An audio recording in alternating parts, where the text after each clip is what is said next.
నమస్కారం, welcome to special interview. ఈరోజు మనం ఒక ప్రత్యేక అంశం గురించి డిస్కస్ చేయబోతున్నాం. గత కొంతకాలంగా దశాబ్దాల నుంచి ఇప్పటి వరకు కూడా రాజకీయ పార్టీలు ఒక ఆయుధాన్ని ప్రతి ఎన్నికల సందర్భంలో ప్రయోగిస్తూనే ఉన్నాయి. ముఖ్యంగా ఆ ఆయుధం ఏంటంటే ముస్లిం రిజర్వేషన్ల అంశం.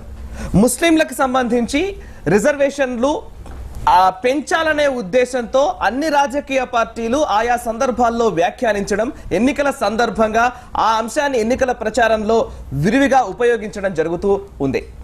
అయితే ప్రస్తుతం తెలంగాణ రాష్ట్ర సమితి కూడా ఆ దిశగా ప్రయత్నాలు ముమ్మరం చేస్తున్నామంటూ ప్రకటించడం, మొన్న మధ్యనే ఆ అంశానికి సంబంధించి ఆ పార్టీకి సంబంధించిన నాయకులు దృఢంగా వ్యాఖ్యానించడం కూడా చూశాం. 4% నుంచి 12% వరకు ముస్లిం రిజర్వేషన్లు ఇవ్వాలన్న ఈ ప్రతిపాదనను తీవ్రంగా వ్యతిరేకిస్తున్న వ్యక్తి ఈరోజు ప్రస్తుతం మన భారత్ టుడే స్టూడియోలో ఉన్నారు. వారే ప్రజ్ఞాభారతి చైర్మన్ శ్రీ త్రిపురనేని హనుమాన్ చౌదరి గారు. నమస్కారం హనుమాన్ చౌదరి గారు, చర్చకు స్వాగతం. ముందుగా హనుమాన్ చౌదరి గారు, మీరు బీసీ కమిషన్ కి కొన్ని ప్రతిపాదనలు, ముఖ్యంగా ఆధారాలతో కూడిన అనేక అంశాలని వారికి నివేదించారు. ముస్లిం రిజర్వేషన్లను వ్యతిరేకిస్తున్నట్టుగా. అసలు ముస్లిం రిజర్వేషన్లను వ్యతిరేకిస్తున్నారా లేక రిజర్వేషన్ల అంశాన్ని వ్యతిరేకిస్తున్నారా, ఎందుకని? ఇప్పుడు రిజర్వేషన్ భారతదేశంలో ఒక 100 ఏళ్ల చరిత్ర ఉన్నది. 1919లో మాంటెగు చెమ్స్ఫర్డ్ సంస్కరణల ప్రవేశపెట్టినప్పుడు, అంటే బ్రిటిష్ వాళ్ళు రాజ్యం చేస్తూ ఉన్నప్పుడు ముస్లింలకు రిజర్వేషన్ మొదలుపెట్టారు. 1906లో ముస్లిం లీగ్ ఏర్పడింది. ఏర్పడిన తర్వాత మేము వేరే జాతి, మాకు వేరే కావాలంటే సపరేట్ ఎలక్టరేటు. దాని తర్వాత వాళ్ళకి సీట్లు రిజర్వేషన్. ఇందులో శాసనసభల్లో, సెంట్రల్ లెజిస్లేచర్లో కూడా అనమాట అండి. ఆనాడు ముస్లింల యొక్క జనాభా నిష్పత్తిలో భారతదేశం యొక్క మొత్తం జనాభాలో 25% ఉండేది. వాళ్ళకి 33% రిజర్వేషన్ ఇచ్చారు పార్లమెంట్లో. వాళ్ళు ఏ రాష్ట్రాల్లో అయితే మైనారిటీగా ఉన్నారో వాళ్ళ జనాభాకి కన్నా 50% ఎక్కువగా రిజర్వేషన్లు ఇచ్చారు శాసనసభల్లో. అంతేకాదు, మద్రాసు అనేది మాకు ఉమ్మడి రాష్ట్రంలో ఉండేవాళ్ళం. అందుట్లో 6% ఉన్నట్టు, అంటే ఆంధ్ర, కర్ణాటక, తమిళనాడు, కేరళలో కొన్ని జిల్లాలు ఇవన్నీ కలిపి ఉమ్మడి మద్రాసు రాష్ట్రం అనమాట అండి. ఆ రాష్ట్రంలో ముస్లింలకి 16% రిజర్వేషన్ ఇచ్చారు విద్యాలయాల్లో ప్రవేశం కోసం, అసెంబ్లీలో ప్రాతినిధ్యం కోసం అనమాట అండి. అంటే ఇంతకాలం బట్టి రిజర్వేషన్లు ఉన్నప్పటికీ కూడా వారి కోసంగా సపరేట్ ఎలక్టరేట్, అంటే ముస్లిం ఎమ్మెల్యేని ముస్లింలే ఎన్నుకోవాలి, ముస్లిం ఎంపీని ముస్లింలే ఎన్నుకోవాలి, వీళ్ళకి ఇన్ని సీట్లు రిజర్వ్ చేశారు అని ఇది చరిత్ర అనమాట అండి. ఇది ఇలా ఉండాలా కాదా, దీని యొక్క పర్యవసానం ఏమిటి అని భారతదేశం రాజ్యాంగాన్ని నిర్మించుకుంటూ ఉన్నప్పుడు పెద్ద చర్చకు జరిగిందనమాట అండి. 1946 నవంబర్లో ఈ రాజ్యాంగ కాన్స్టిట్యూయెంట్ అసెంబ్లీ మీట్ అయితే ముస్లిం లీగ్ వాళ్ళు బాయ్కాట్ చేశారు. మాకు పాకిస్తాన్ కావాలి, మేము ఇందులో ఉన్నామని చెప్పేసి అనమాట. వీళ్ళు తృప్తిపరచడం కోసం కొన్ని అధికరణాలు ఉన్నాయన్నమాట. 25 నుంచి 30 అధికరణాలు ఉన్నాయన్నమాట. వాటిని ఆపాటనే ఉంచారు. కానీ ఆ సమయంలో తర్వాత మధ్య కాన్స్టిట్యూషన్ మొదలెట్టింది 46 నవంబర్లో, 47లో ఆగస్టులోనేమో పాకిస్తాన్ వచ్చేసింది. ఇంకా మనం కాన్స్టిట్యూషన్ రాస్తూ ఉన్నాము. అప్పుడు ఈ సమస్య వచ్చింది. బ్రిటిష్ వాళ్ళు ఇచ్చినటువంటి రిజర్వేషన్లు, సపరేట్ ఎలక్టరేటు భారతదేశంలో కూడా ఉండాలా చీలిక తర్వాత అని పెద్ద చర్చ జరిగిందనమాట అండి. ఆ చర్చలో చివరికి అందరూ కూడా ఒకే అభిప్రాయానికి వచ్చారు. ఇటువంటి ముస్లింలకి ఇటువంటి రిజర్వేషన్ ఇవ్వటం వలన, ఎక్కువ ప్రాతినిధ్యం ఇవ్వటం వలన ద్విజాతీయ సిద్ధాంతం వచ్చింది.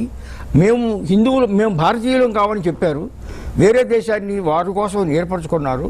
ఇటువంటి దుష్పరిణామాలు ఇంకా కూడా జరగకుండా ఉండాలంటే ఈ రిజర్వేషన్ ఉండకూడదు అని ముస్లిం లీగ్, అదివరకు ముస్లిం లీగ్లో కొంత సభ్యులు కూడా ఈ దుష్పరిణామాన్ని గుర్తించి వాళ్ళు కూడా ఒప్పుకున్నారనమాట అండి.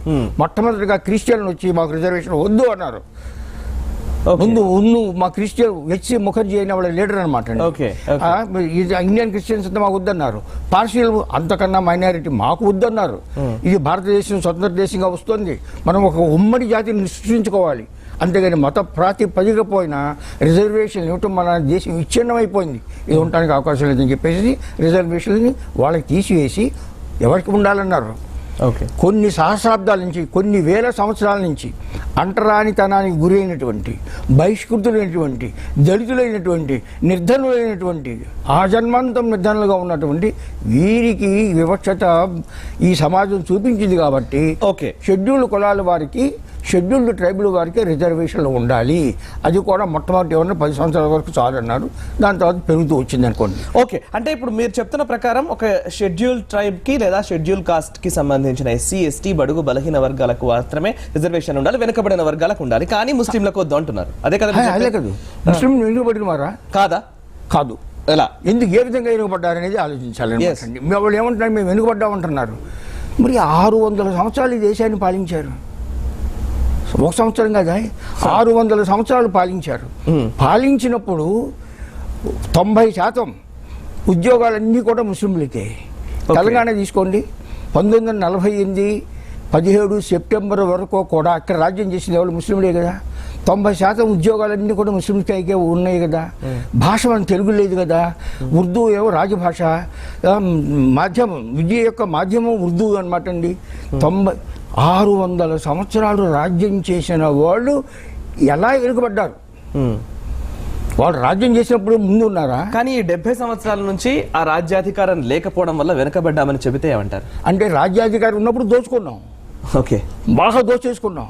దోచుకుని మాకు చదువు అక్కర్లేదు, ఏం అక్కర్లేదు, మేము రాజ్యం ముందుగా మేము పోలీసులు మేమే, ఆఫీసర్లు మేమే, అంతా మేమే, పన్నులు వేస్తాం హిందువుల మీద, ఆ పన్నులు అన్నీ మేమే చెల్లిసేస్తాం, అందుకని మేము వెనకబడలా. ఇప్పుడు అవకాశం లేదు, అందుకని వెనకబడినాం అంటున్నారు. ఇప్పుడు దక్షిణాఫ్రికా తీసుకోండి, 400 సంవత్సరాలు 92% ఉన్నటువంటి నల్లజాతి స్వజాతీయుల్ని వాళ్ళ మీద రాజ్యం చేసి 1994 నుంచి కూడా మెజారిటీ రూల్ వచ్చిందనమాట అండి, స్వతంత్రం వచ్చినట్టు. ఇప్పుడు ఆ తెల్లవాళ్ళు 400 సంవత్సరాలు రాజ్యం చేసిన తెల్లవాళ్ళు మేము వెనుకబడిన వారు, మాకు రిజర్వేషన్ కావాలంటే సౌత్ ఆఫ్రికా ఒప్పుకుంటుందా? ఓకే, నోరు ముయ్యి అన్నారనమాట. 2020 ఏంటంటే 400 ఏళ్ళు మమ్మల్ని గూడెంలో పెట్టావు, మన హరిజనులు మళ్ళీ గూడెంలో పెట్టావు, మాకు ఇల్లు లేవు, ఇంతంత స్థలాలు ఇచ్చావు, మా చేత స్లేవరీ చేయించుకున్నావు, మా మతాన్ని ధ్వంసం చేసి మమ్మల్ని క్రిస్టియన్లు చేసి అంటరాని వాళ్ళుగా కూడా ఉంచారు. మేము చస్తేమో మీకు రిజర్వేషన్ అని చెప్పారనమాట అండి. అంటే నేను చెప్పేది ఏమిటంటే, వీళ్ళు ఇన్ని సంవత్సరాలు పాలించినప్పుడు దోచుకు తినటం వలన వెనకబడలేదన్నారు. ఆ దోచుకునేటువంటి అవకాశం లేకపోవటం వలన, ఆ అధికారం లేకపోవటం వలన వెనకబడ్డారు. ఇప్పుడు ఒక చిన్న బ్రేక్ తీసుకుందాం. బ్రేక్ తర్వాత ప్రస్తుతం ముస్లిం రిజర్వేషన్లు భారతదేశంలో ఏర్పరచాలన్న రాజకీయ పార్టీల ఆలోచనలకు సంబంధించి మాట్లాడుతున్నాం. కానీ మిగతా దేశాల్లో, ఇస్లాం పాలిత దేశాల్లో, ఇస్లాం దేశాల్లో ఈ పరిస్థితి. People generated media, pocket infotainment, ఇది ఈ generation slogan. News, entertainment, spirituality, interesting stories, life style information, business, movies, what not, ప్రతి ఒక్క సమాచారం మీ ఫోన్లోకే. జరిగేది ఎక్కడైనా, ఏదైనా, ప్రతి దృశ్యం క్షణాల్లో మీ కంటి ముందు ప్రత్యక్షం. ఇక నుంచి అన్ని మీ ఫోన్ కే చేరతాయి. మీరు చేయాల్సిందల్లా భారత్ టుడే యాప్ ని డౌన్లోడ్ చేసుకోవడమే. భారత్ టుడే యాప్ ని డౌన్లోడ్ చేసుకోండి, మీ ఫోన్ ని ప్రపంచంతో అనుసంధానం చేసుకోండి.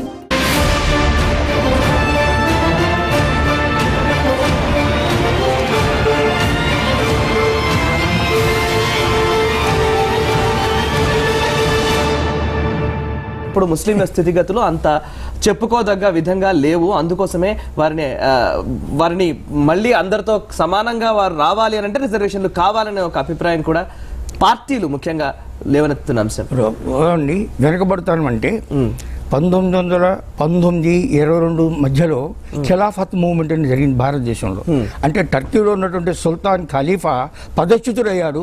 వాడిని తిరిగి రాసుకురావాలని చెప్పి ఏ ప్రపంచంలో ఏ ముస్లింలు చేపట్టినటువంటి ఉద్యమాన్ని భారతదేశంలో ముస్లింలు చేపట్టారు. దానికి నాయకత్వం వచ్చింది మహాత్మా గాంధీ గారు, ఆయనతో పాటు మౌలానా మొహమ్మద్ అలీ అని ఆయన అనమాట అండి. వీళ్ళిద్దరూ కలిపి జాయింట్గా నడిపితే అది విఫలమైపోయిన తర్వాత, ఎందుకంటే టర్కీ సుల్తాన్ వాళ్ళే వెళ్ళగొట్టేశారు అనమాట అండి. అప్పుడు ఇంతవరకు కూడా నా సోదరుడు మహాత్మా గాంధీ అన్నటువంటి మౌలానా మహమ్మద్ అలీ గారు ఏమన్నారంటే, ఒక వ్యభిచారి అయినటువంటి ముస్లిం, ఒక దొంగతనం చేసేటువంటి ముస్లిం, ఒక చిత్తుడైన ధర్మచ్యుడైనటువంటి ముస్లిం కన్నా కూడా ఈ మహాత్ముడు నీచుడు, అధముడు నా మతం ప్రకారం అన్నాడు. దేశం అంతా అరే నిన్నటి దాకా నుంచి మహాత్ముడు అన్నావే, నీ సోదరుడు అన్నావే, ఇప్పుడు వ్యభిచారం చేసిన వాడి కన్నా దొంగ బందిపోటు దొంగ కన్నా కూడా వీడు నీచుడు అధముడు ఆన్ రికార్డ్ ఉందా ఆ time? Absolutely on record. Yes. ఇప్పుడు ఇస్లాం అన్ని మతాల కన్నా కూడా గొప్పదని చెప్పేసేసి, ముస్లింలు అంటే ఇస్లామే కదండి, వాళ్ళు ఏం చెప్పారంటే ప్రపంచంతో కూడా ఐక్యరాజ్య సమితిలో universal declaration of human rights అని ఉంది. యూనివర్సల్ అంటే విశ్వజనీయమైనటువంటిది. అవును. మాకు ఇది పట్టదు. అవును. 57 ముస్లిం దేశాలు అన్ని కలిపి OIC organisation of Islamic countries అని ఉంటారు. వాళ్ళు Islamic declaration of human rights అని. మేము సామాన్యమైనటువంటి మనుషులం కాము, మేము ముస్లింలు, ఇతరులంతా మనుషులు, మేము దైవాంశ సంభూతులు. కాబట్టి మా రైట్స్ వేరు, మా అని చెప్పి వాళ్ళు వెనకబడతారా? ఏ విధంగా వెనకబడ్డారంటే దోపిడీ లేకుండా ఉండటం వలన, అవకాశం లేకపోవటం వలన ఆర్థికంగా వెనకబడ్డారు. ఎందుకు పడ్డారు? ఆర్థికంగా ఎందుకు వెనకబడ్డారు అనేది ఆలోచించాలి. ఎందుకు సార్? ఎందుకు పడ్డారు అంటే చూడండి, జనాభా ప్రాతిపదికన 9.8% ఉన్నటువంటి ముస్లింలు ఈ భారతదేశంలో ఈనాడు 15% వచ్చారు. అంటే Okay. అధిక సంతానం.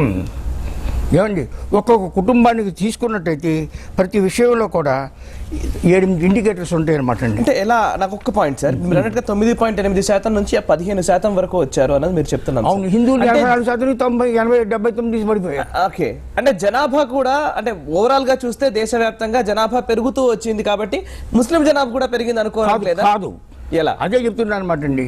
హిందూ జనాభా రేటు 100 అనుకుంటే, 100% అనుకుంటే వాళ్ళ శాతం 150.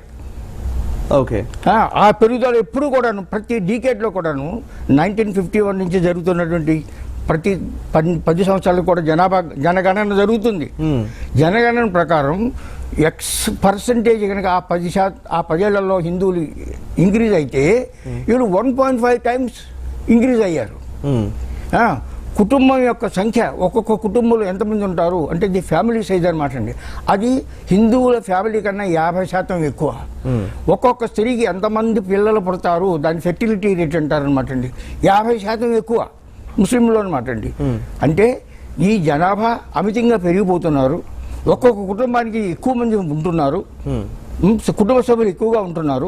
ఇక చదువుకు వచ్చినట్టయితే మద్రసాలో ఏం చెప్తారండి? ఖురాన్ చెప్తారండి, అరబిక్ చెప్తారండి, అప్పుడప్పుడు లెక్కలు చెప్పవచ్చు అనమాట అండి. అక్కడ ఏ మాధ్యమం ఏంటంటే ఉర్దూ అనమాట అండి. వీళ్ళిద్దరికి ఉద్యోగాలు ఎలా వస్తాయి? ఇంగ్లీష్ చదువుకున్నాడికి ఉద్యోగం లేదు, బీటెక్ చదువుకున్నాడికి ఉద్యోగం లేదు, మద్రసాలో చదువుకుని ఉర్దూ మీడియంలో చదువుకుని నాకు ఉద్యోగం ఉండటం లేదు, నా జనాభా ప్రకారం అసలే ఉండటం లేదు అని చెప్తుంటే ఇది ఎంతవరకు సబబు అవుతుంది? ఓకే, దీన్ని ఎవరు మీ రాజకీయ పార్టీలు కానీ ఇతరులంతా కూడా ఎందుకు పోషిస్తున్నారని మరి అడగాలన్నమాట అండి. ఓకే. కాన్స్టిట్యూషన్ అసెంబ్లీలో అద్భుతమైన ఎస్ నాగప్ప అని ఒక షెడ్యూల్డ్ కాస్ట్ ఎంపీ ఉండేవాడు కాన్స్టిట్యూషన్ అసెంబ్లీలో అనమాట అండి. ఈ చర్చ జరుగుతున్నప్పుడు ఆయన వాళ్ళని ఉద్దేశించి ఏమని చెప్పాడంటే, మీరు ఇన్వేడర్స్, ఈ దేశం మీద దురాక్రమణ తీసుకొచ్చారు, బలవంతంగా మమ్మల్ని మార్చారు. మేము షెడ్యూల్డ్ కాస్ట్, మిగిలిన షెడ్యూల్డ్ కాస్ట్ వద్ద మేము అంటరాని వాళ్ళు అయినప్పటికీ కూడా, 1000 సంవత్సరాల నుంచి మమ్మల్ని బీదాలుగా ఉంచుకున్నప్పటికీ కూడా, మాకు ఊరు బయట పెట్టినప్పటికీ కూడా మేము హిందూ ధర్మంలోనే ఉన్నాం, మాకు కావాల్సిన రిజర్వేషన్. మీరు 600 సంవత్సరాల పాంచి దోపిడీ చేసి మా డబ్బును ఎత్తుకుపోయి ఇతర దేశాల్లో ఇప్పుడు మీకు రిజర్వేషన్ కావాలంటారా?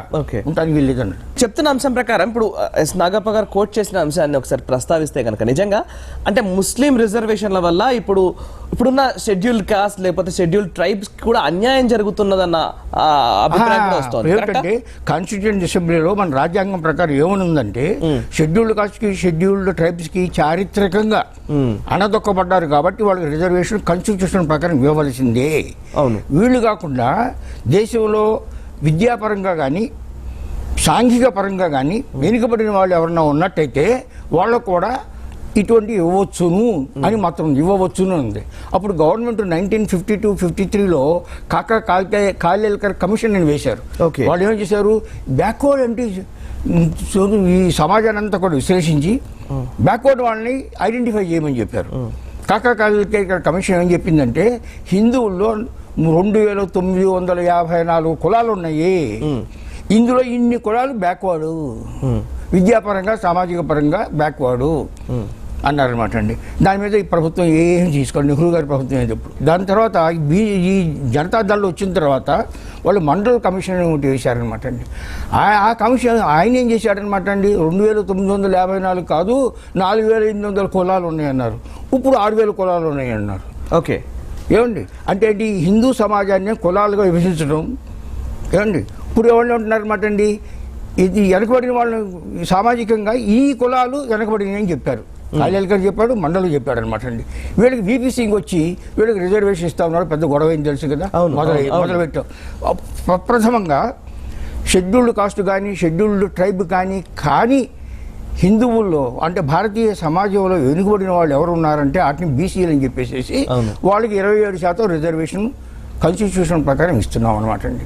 సుప్రీంకోర్టు ఏమని చెప్పిందంటే ఎవరికి 8 రిజర్వేషన్లు ఇచ్చినప్పటికీ కూడా 50% కన్నా ఎక్కువ ఉండడానికి వీల్లేదు అని చెప్పింది అనమాట అండి. ఇప్పుడు దాదాపు 50% అయిపోయింది. అంటే ఇంకా కనుక ఎవరికన్నా రిజర్వేషన్లు ఇవ్వాలని అనుకున్నట్లయితే కాన్స్టిట్యూషన్ని సంస్కరించాలి, అమెండ్మెంట్ చేయాలి. రాజకీయ పార్టీలన్నీ కూడా ఈ ముస్లిం రిజర్వేషన్ ఎందుకని సమర్థిస్తూ వస్తున్నాయి? ఎందుకంటే కాంగ్రెస్ బలహీన పడుతూ ఉన్నప్పటి నుంచి కూడాను ఓట్ల వేట మొదలయ్యింది. 1956 ఫస్ట్ జనరల్ ఎలక్షన్ 1952లో జరిగినాయి. ఏమండి అప్పటికే 40-50 సీట్లు కాంగ్రెస్ ఇతరులు గెలుచుకున్నారు. 57 ఎలక్షన్లు రాబోతున్నాయి. వెంటనే 56 సెప్టెంబర్ అక్టోబర్లో నెహ్రూ గారు ముస్లింల ఓట్ల కోసం అని చెప్పేసి ఒక బిల్లు పెట్టాడు, పాస్ అయింది, చట్టమైంది. ఏమని, ముస్లింలని భారతదేశం తన బడ్జెట్లో ఉన్న డబ్బు పెట్టి ఖర్చు పెట్టి వారిని తీర్థయాత్రకు పంపించాలని. ఇది సెక్యులర్ స్టేటు. ఈ సెక్యులర్ స్టేటు ఒక భారత రాజ్యాంగం సెక్యులర్ అని చెబుతుంటే ఈ సొమ్మును ఉపయోగించుకొని ముస్లింలకు మాత్రం వారి తీర్థయాత్రకు డబ్బిచ్చి పంపించండి అన్నారనమాట అండి. అది ఇంతింతాయి ఒటిడింతాయి. అప్పుడు 15 కోట్లు ఉంటే ఇప్పుడు 1500 కోట్ల రూపాయలు ఖర్చు పెట్టి ముస్లింలని మక్కాకు పంపిస్తుంది సెక్యులర్ ప్రభుత్వం అనమాట అండి. అది చాలక కాంగ్రెస్ ఓడిపోతుందనే ఉద్దేశంతో నెహ్రూ గారు ఫార్మర్ ముస్లిం లీగ్ వాళ్ళందరినీ కూడా కాంగ్రెస్లో చేరమన్నాడు. ఇక్కడ మిగిలిపోయిన వాళ్ళందరినీ కూడా సర్దార్ పటేల్ గారు ఆర్ఎస్ఎస్ వాళ్ళందరినీ చేరమన్నాడు కాంగ్రెస్లో. ఒక్క ఆర్ఎస్ఎస్ కూడా కాంగ్రెస్లో చేరాల, ముస్లింలంతా చేరారు కాంగ్రెస్లో. అప్పటి నుంచి కూడా ఈ కాంగ్రెస్ పార్టీ అనేది it has become a captive of Muslims అనమాట అండి. కానీ కాంగ్రెస్ పార్టీ ఎప్పుడైతే బలహీనపడిపోతుందో ప్రాంతీయ పార్టీలు వచ్చినాయి కదా, ప్రాంతీయ పార్టీలు వచ్చి కాంగ్రెస్ ఓడించాలి. కాంగ్రెస్ ఓడించాలంటే ఓట్ల కోసం వేటాడాలి. ఎక్కడి నుంచి ఓట్లు, ఎవరు మీ మొత్తం కనుక ఖతరాలో ఉంది, ఆపదలో ఉంది, చెడుదశలో ఉంది అని చెప్పినట్టు గవికి ఓటేస్తారనమాట. అందుకని ఈ ప్రాంతీయ పార్టీలు అన్నీ కూడా కాంగ్రెస్ కన్నా ఎక్కువ గళంతో ఎన్నో ఎక్కువ సార్లతో ముస్లింలకు వాళ్ళు అంటున్నారు అనమాట అండి. కేవలం ఓట్ల కోసం మాత్రమే అంటారు 100%. కానీ ఇప్పుడు ముస్లిం లీగ్ ఏముంటుంది, మనం ఓబీసీ గారు ఏమంటున్నారు, వీళ్ళంతా మమ్మల్ని ఓట్ బ్యాంక్గా ఉపయోగించుకున్నారు కానీ మాకు కావాల్సిన ఓటు లేదు అంటున్నాడు.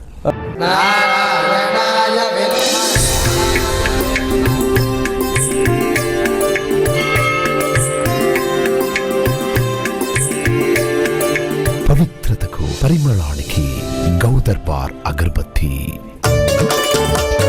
ధార్మిక చైతన్య దీపిక, ఆధ్యాత్మిక సామాజిక మాసపత్రిక శ్రీపీఠం. పాఠకులను మెప్పించే పూజ్యశ్రీ పరిపూర్ణానంద స్వామివారి రచనలు, సూటిగా భారతీయత, భగవద్గీత, ప్రశ్నోపనిషత్, ప్రత్యేక వ్యాసాలు, ప్రకృతిలో సంక్రాంతి సంబరాలు, కౌలగళాల్లో సంక్రాంతి శోభ, హరివాసరం, ముక్కోటి ఏకాదశి, మాఘమాస వైశిష్ట్యం, ఇంకా ఆలోచింపజేసే వ్యాసాలు, పాలనకు ప్రధానార్హతలు, మహాత్మా శ్రద్ధానంద మహర్షుల మాటల్లో ఆధ్యాత్మిక సాధన, మహాపౌషి, త్యాగరాజ, ఎవరి సుందరేశుడు, విదేశాలలో హిందుత్వం, శ్రీరామ రక్ష, స్ఫూర్తిపథం, మరెన్నో. చదవండి శ్రీపీఠం పత్రికలు. జనవరి సంచిక విపణిలో ఉంది. సంవత్సర చందా ₹250 మాత్రమే. వివరాలకు సంప్రదించండి. Phone number 040-270-76655 6522-166.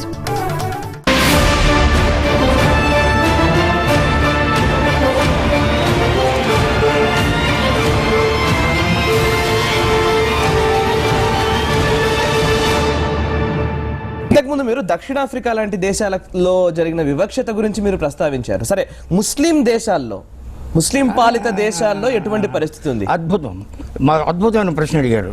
ఇప్పుడు భారతదేశంలో 47 వరకు ఇద్దరం కలిసి ఉన్నాం. మత మార్పిడి ముస్లింలకు మతం మార్పిడిన వాళ్ళు ఎవరు మార్చుకున్నారంటే ఇక్కడ వాళ్ళు అక్కడ వాళ్ళు కూడా హరిజనులు మార్చుకున్నారు, లోకు క్యాస్ట్ వాళ్ళు అంతా మార్చుకున్నారనమాట. మరి అక్కడ పాకిస్తాన్ ఇప్పుడు హిందూ రాజ్యం లేదు కదా, అంతా ముస్లిం రాజ్యమే కదా. అక్కడ ఉన్నటువంటి ముస్లింలు ముందున్నారే అనుకున్నారా? భారతదేశంలో ముస్లింలతో కంపేర్ చేసినట్లయితే వాళ్ళు ముందున్నారే వెనకాలన్నారా? బంగ్లాదేశ్ కూడా అంతే కదా, వాళ్ళంతా వెనకాలే ఉన్నారు. ఈ ఆర్థికంగా సామాజికంగా రోజు బాంబులు వేసుకుంటున్నారు, చదువులు లేవు, డెవలప్మెంట్ లేదు. అది వదిలిపెట్టేయండి. టర్కీకి సామ్రాజ్యం ఉండేది కదా. అవును, టర్కీకి సామ్రాజ్యం ఉండేది. ఆ టర్కీని కాదు పాలించింది, యూరోప్ను పాలించారు. యూరోప్లో కొన్ని దేశాలను పాలించారు, ఆఫ్రికాలో కొన్ని దేశాలను పాలించారు. మరి వాళ్ళందరూ స్వయం ప్రతిపత్తిగా ఉన్నటువంటి టర్కీలో ఉన్నటువంటి ముస్లింలు క్రిస్టియన్ల కన్నా ముందున్నారు వెనకాల ఉన్నారా? వెనకాల ఉన్నారు. పాకిస్తాన్లో ఉన్న ముస్లిం వెనకాల ఉన్నారు, సౌదీ అరేబియాలో ఉన్న ముస్లిం వెనకాల ఉన్నారు, సామ్రాజ్యం స్థాపించిన టర్కీలో ముస్లిం వెనకాల ఉన్నారు. దీనికి కారణం ఏమిటి? వాళ్ళందుకు వాళ్ళు వేసుకున్న సంఖ్యలు అని చెప్తున్నాను నేను. ఏంటి ఆ సంఖ్యలు? స్త్రీలకు చదువు అక్కర్లేదు, మా చదువు అంతా కూడా ఉర్దూలో ఉండాలి, అరబిక్లో ఉండాలి, మేము మద్రసాలకి వెళతాము. వీటన్నిటి కూడా వీళ్ళు కల్పించడం కోసం భారత రాజ్యాంగంలో 30 అధికరణం ప్రకారం ఈ మైనారిటీ వాళ్ళు రిలీజియస్ మైనారిటీ, లాంగ్వేజ్ మైనారిటీ ఎన్ని సంఖ్యతో అయినా సరే కాలేజీలు పెట్టుకోవచ్చు అన్నారు. ఓకే. మరి ముస్లింలు ఏం చేశారు? మెడికల్ కాలేజీ పెట్టారు, కంప్యూటర్ కాలేజీ పెట్టారు, బిజినెస్ కాలేజీ, అన్ని కాలేజీలు పెట్టి ఎందుకు పెట్టారు? వాళ్ళకి కొన్ని రుసుములు ఇచ్చారు.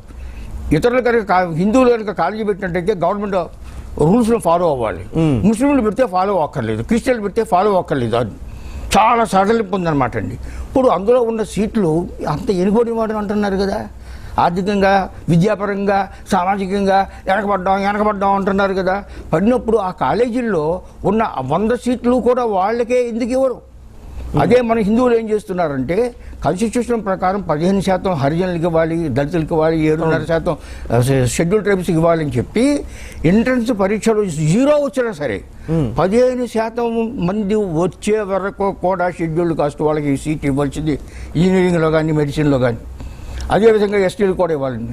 మరి వెనుకబడిన వాడు స్థాపించుకున్న కాలేజీల్లో వాళ్ళు ఎందుకు ఇవ్వరు? వీళ్ళకి రాజ్యాంగ పరంగా ఎవరైతే వెనకబడ్డారో, ఎవరైతే సామాజికంగా వివక్షకు గురయ్యారో వారికి రిజర్వేషన్, వివక్షతకు గురయ్యారు. వీళ్ళు ఏమన్నారు? గవర్నమెంట్ యాంటీ ముస్లిం అంటున్నారు. అంటే ఇప్పుడు ముస్లిం రిజర్వేషన్లు ఇవ్వడం వల్ల ఆ నిజంగా వివక్షతకు గురైన వాళ్ళు, నిజంగా వెనకబడ్డ వాళ్లకు అన్యాయం జరిగే పరిస్థితి ఉన్నట్టయితే వాళ్ళకేం చెప్తారు? ఇక్కడ పట్టభద్రులైనటువంటి ఇంజనీర్లు పాకిస్తానీ వీళ్ళు ఉద్యోగం చేసుకుంటున్నారు. ఇక్కడ ఇంజనీరింగ్ చదివిన వాళ్ళు మీ గణాంకాలు ఇచ్చారనమాట అండి. ఎన్ని వేల మంది ఇక్కడ పట్టభద్రులు ముస్లింలు పాకిస్తాన్లో ఉద్యోగం చేసుకుంటున్నారు. అవును. ఇక్కడ ఎందుకు చేయరు? ఇక్కడ ఇంతమంది మీరు తయారు చేస్తుంటే మీరు అక్కడ గల్ఫ్కి వెళ్తారా? ఇక్కడ ఉండరే? ఎంత శాతం మంది హిందువులు, ఎంత శాతం మంది అక్కడికి వెళ్ళారు, ముస్లింలు ఎంతమంది శాతం మంది వెళ్తున్నారు? అంటే మీకు ఈ దేశం మీద ప్రేమ ఉన్నదా? మీరు ఆత్మవిమర్శన చేసుకోండి. ఓకే. మీరు హిందూ వివక్ష అంటే వివక్ష లేని మీ దేశాన్ని మీరు చేసుకున్నారు కదా. మీరు సృష్టించుకున్న దేశానికి వెళ్లకుండా ఇక్కడ ఉండి 600 సంవత్సరాలు ఉద్యోగం మీరు రాజ్యం చేసి జియ్యా పన్ను వేసి మా మీద, జియ్యా అంటే తెలుసు మత మార్చుకోనాడుకి దాని మీద పన్ను వేయటం, ఇంత దోపిడీ చేసి అనుభవించి సార్ ఒక్క తెలంగాణలో 77,000 ఎకరాల వక్ఫ్ భూమి ఉంది. వక్ఫ్ భూమి అంటారనమాట అండి. ఏం చేస్తారు దాంతో? ఓడిపోయిన హిందూ రాజాల దగ్గర నుంచి, సైనికుల దగ్గర నుంచి లాక్కుని వక్ఫ్ పెట్టుకుని దాన్ని ఉపయోగించుకోకుండా ఇంకా మాకు డబ్బు ఉన్నట్టారా మీరు? ఓకే. అందుకని నేను చెప్పేది ఏంటంటే వెనకబడి ఉన్నారేమో. అయితే ఈ అంశం గురించే ఇప్పుడు దేశవ్యాప్తంగా సచార కమిటీ కావచ్చు, సుధీర్ కమిటీ కావచ్చు, ఈ కమిటీల సిఫార్సులను, ఆ ప్రతిపాదనల్ని కూడా మీరు వ్యతిరేకిస్తున్నారా? అందులో ఏమైనా అభ్యంతరాలు? టోటల్గా వ్యతిరేకిస్తున్నా. నీవు ఎందుకు సుధారు చేసుకోకుండా? ఇప్పుడు నేను కమ్మవాడిని, మాకు చదువులు ఉండేవి కాదు 100 సంవత్సరాల వరకు కూడా. చదువుకునే వాళ్ళం కాదండి, వ్యవసాయం చేసుకునే వాళ్ళం. జాట్స్ అంతే అనమాట అండి, రెడ్లు కూడా అంతే అనమాట అండి. కానీ మాలో సంస్కరణ ఉద్యోగం వచ్చింది. అరే బ్రాహ్మణులు ఎంత చక్కగా చదువుకుంటున్నారో మనం కూడా అలా చదువుకోవాలి, వాళ్ళని మించి చదువుకోవాలని చెప్పాం. అందుకే వాళ్ళని మించి చదువుకున్న వాళ్ళని మేము శాస్త్రీయాన్ని పెట్టుకున్నాం, సత్శాస్త్రీయాన్ని పెట్టుకున్నాం. వండర్ఫుల్. ఇప్పుడు నేను హనుమాన్ చౌదరి సత్శాస్త్రి అని పెట్టుకున్నాం అనమాట. వండర్ఫుల్. సరి అయిన శాస్త్రి అంటే వీడు, చదువుకుని వచ్చినవాడు వీడు, వాడు పుట్టుకతో వచ్చిన వాడు. అలా పైకి వచ్చామండి. మీరు కూడా అట్లా చేయండి. మీరు కూడా ఇంగ్లీష్ పాఠశాల, మీరు కూడా కుటుంబ నియంత్రణ చేసుకోండి. మీరు కూడా గెట్టోలో ఉండమాకండి, అంటే ఎలక్ట్రిసిటీ దొంగతనంగా చేయకుండా ఉండండి, పన్నులు ఎగ్గొట్టకుండా ఉండండి. ఇవన్నీ చేసి చట్టాలకి అనుకూలంగా ఉండండి. ప్రభుత్వాలు డిమాండ్ ఏం డిమాండ్ చేస్తారు? ఈ బుజ్జగింపు చర్యలు మానండి. Yes. మైనారిటీ మెజారిటీ అనేది లేదు దేశంలో. ఇదన్నీ రాజకీయ పార్టీల 6,000 విపక్షంలో కులాలు ఉన్నారు. ఉన్నట్టయితే ఏ కులం మెజారిటీయో చెప్పండి. ఈనాడు తెలంగాణలో రెడ్లు 7% మేము ఉన్నాం, మేమంతా ఎగబడిన వాళ్ళ మాకు మా బీసీలో చేర్చమని అంటున్నారు. కానీ ఈ రాజకీయతలు ఏం చెప్తున్నారు అనమాట, కాపు భవనం అని చెప్తున్నారు. రాజ్యాంగం ప్రకారం రిజర్వేషన్లు ఇవ్వలేకపోతాం వలన కాపు వెల్ఫేర్ కార్పొరేషన్ అంటున్నారు, బ్రాహ్మణ్ వెల్ఫేర్ కార్పొరేషన్, రేపు కాపు వెల్ఫేర్ కార్పొరేషన్ అంటున్నాం. అంటే ఈ దేశాన్ని ఈ విధంగా కులం ప్రాతిపదికన మొత్తం మరిగా ముక్కలు చేసి పారేసి ఈ అఖండతను, ఈ భారతీయ సంస్కృతిని, ఈ భారతీయ జాతిని చిన్నం చేస్తారు వీళ్ళు. ఈ భారతదేశానికి ఒక చరిత్ర ఉంది, ఒక సంస్కృతి ఉన్నది. తప్పు చేసిన వాళ్ళు బ్రాహ్మణులైనా కమ్మవాడైనా నీచుడిని అందరినీ కూడా ఖండించాం. చివరికి డాక్టర్ అంబేద్కర్ గారు ఈ కుల వ్యవస్థని నిర్మించడం కోసం ఎంతో కష్టపడి విసిగి వేరాడిపోయి నేను మతం మార్చుకుంటానంటే ముస్లింలు ఏమన్నారంటే, నైజాం గారు నీకు 7.5 కోట్లు ఇస్తారయ్యా, ఇస్లాం పిచ్చుకోని అందరితో చెప్పు, నువ్వు కూడా పిచ్చుకోమన్నాడు. ప్రపంచంలో ఉన్న క్రైస్తవ సంఘాలన్నీ కూడా వచ్చేసి క్రైస్తవులు చేరమన్నాడు. ఆలోచిస్తాడు. ఆలోచించాడు. 20 ఏళ్ళు ఆలోచించి అక్టోబర్ 1956 నాగ్పూర్లో 10 లక్షల మంది దళితులను ఏకత్రితం చేసి పెద్ద ఉపన్యాసం చేసేసి, ఇది పుణ్యభూమి, ఇది ధర్మభూమి, ఇస్లాంలో భ్రాతృత్వం, బ్రదర్హుడ్ అనేది అందులో నమ్మకం ఉన్న వాళ్ళకి మాత్రమే ఉన్నది, కడవాళ్ళ యొక్క కుత్తుకులు కోయబడును. మతం మార్చుకోవచ్చు కాబట్టి అది మనం పిచ్చుకుంటానికి వీల్లేదు. క్రైస్తవుల్లో చాలా మంది మన వాళ్ళు చేరారు, కానీ వారి దశ మారలేదు. ఈ రెండు కూడా విదేశీ మూలాలు ఉన్నాయి. మన దేశంలో పుట్టినటువంటి ధర్మాలు ఎన్నో ఉన్నాయి, అన్ని పేర్కొన్నాడు. జైనిజం పేర్కొన్నాడు, బుద్ధిజం పేర్కొన్నాడు, సిఖిజం పేర్కొన్నాడు, వైష్ణవ విశిష్టాద్వైతం అన్నీ పేర్కొని అన్నింటిలో కూడా అవిశ్వజనీయమైంది బౌద్ధం కాబట్టి నేను బౌద్ధం పిచ్చుకుంటాను అన్నాడు. అద్భుతమైనటువంటి శంకరాచార్య గారు నీకు పాదాభివందనం చేస్తున్నాను, ఈ దేశాన్ని రక్షించామని అన్నాడు అనమాట. అటువంటి అంబేద్కర్ గారి యొక్క ఉద్బోధన మనం తిరస్కరించి మన కాన్స్టిట్యూషన్లో పేదరికం పోవాలంటే, వివక్షత పోవాలంటే చదువు అని చెప్పేసి ఎక్కడా లేని విధంగా 8 సంవత్సరాలు ఉచితంగా నిర్బంధంగా ప్రతి బాలకుడికి ఒక చదువు చెప్పించాలంటే దాన్ని నెగ్లెక్ట్ చేసి పారేసేటటువంటి డగరుల ఓట్ల కోసం శ్రమ ఏవ జయతే విద్య వలన, అంబేద్కర్ గారు చెప్పినట్టు విద్య వలన మాత్రమే నీ వెనుకబడి పోతుంది. ఈ రాజకీయంగా ఉండే అన్ని తాత్కాలిక ఉపశమనాలు ఇంకోటి వచ్చి పీకేస్తాడు, ఇంకోటి వచ్చి సవరిస్తాడు అనమాట. Thank you very much Tripuraneni Hanuman Chowdary garu, మీ ఆగ్రహాన్ని, మీ ఆవేదనని మాతో పంచుకున్నందుకు, అండ్ ముస్లిం రిజర్వేషన్లకు సంబంధించి చాలా విషయాలు విత్ ప్రూఫ్స్, విత్ ఆధారాలతో సహా మీరు చెప్పినందుకు థ్యాంక్ యూ వెరీ మచ్. కదా హనుమాన్ చౌదరి గారు బీసీ కమిషన్ ముందు తమ వాదనని లిఖితపూర్వకంగా ఉంచారు. ముఖ్యంగా ముస్లిం రిజర్వేషన్ల అంశానికి సంబంధించి అసలు రిజర్వేషన్ల ఉద్దేశం ఏంటి, అంబేద్కర్ గారు ఆలోచించిందేంటి, ప్రస్తుతం జరుగుతుందేంటి, ఇటువంటి అనేక అంశాలకు సంబంధించి వారు లిఖితపూర్వకంగా ఒక నివేదికను బీసీ కమిషన్ కు సమర్పించారు. ప్రస్తుతం మతపరంగా సంస్కరణలు వస్తే గాని హిందూ ధర్మంలో అనేక సంస్కరణలు వచ్చాయి. అందుకే హిందూ ధర్మంలో ప్రస్తుతం అందరూ కూడా సమాన అవకాశాలు అందిపుచ్చుకునే అవకాశం ఈ రిజర్వేషన్ల ద్వారా వచ్చింది, అదేవిధంగా సంస్కరించుకోవడం వల్ల వచ్చింది. అంతేకాని ఒక రాజకీయ లబ్ధి కోసమో లేకపోతే రాజకీయంగా ఆ ఓట్లను దండుకోవడం కోసమో పార్టీలు చేస్తున్న ఈ కుతంత్రాన్ని ఖచ్చితంగా అడ్డుకోవాలని హనుమాన్ చౌదరి గారు చెప్తున్నారు. ముస్లిం మతంలో కూడా ఆ సంస్కరణలు వస్తే విద్య పరంగా ప్రస్తుతం మదర్సాల్లో ఏదైతే విద్య జరుగుతోందో, విద్యను అభ్యసిస్తున్నారో ఆ పద్ధతి నుంచి బయటపడి ప్రస్తుతం సమాజానికి ఉపయోగపడే విధంగా, కన్స్ట్రక్టివ్గా దేశానికి ఉపయోగపడే విధంగా దేశంలో భాగస్వాములయ్యేలా ముస్లిం జనాభా అందరూ కూడా ముందుకు వచ్చిన రోజు ఖచ్చితంగా ఏ వివక్ష లేకుండా అందరూ సమానంగా బతికే రోజు ఉంటుంది. చూస్తూనే ఉండండి భారత్ టుడే, దేశం కోసం ధర్మం కోసం.